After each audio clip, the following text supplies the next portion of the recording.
రాష్ట్రానికి కొత్త liquor brands అంట. డబ్బులు సంపాదించే ప్రయత్నంలోనే ఉంది ఆ కాంగ్రెస్ ప్రభుత్వం ఇలా రాష్ట్రంలో. రాష్ట్ర ప్రజల కోసం అసలే ఆలోచించట్లే.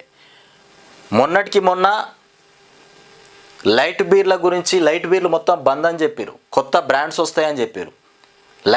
లైట్ బీర్ బ్రాండ్ బంద్ చేసినటువంటి అంశం. మళ్ళీ వాళ్ళతో కుమ్మక్కైపోయి వాళ్ళ దగ్గర కమిషన్లు కొట్టిండు, మళ్ళీ వాటిని నడిపిస్తుండు.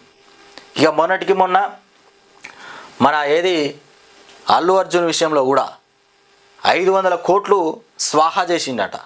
డీల్ కుదుర్చుకున్నట్టున్న లోపల మంచిగానే. సినిమాలు మొత్తమే నడవనీయం, అసలే జరిగాయి.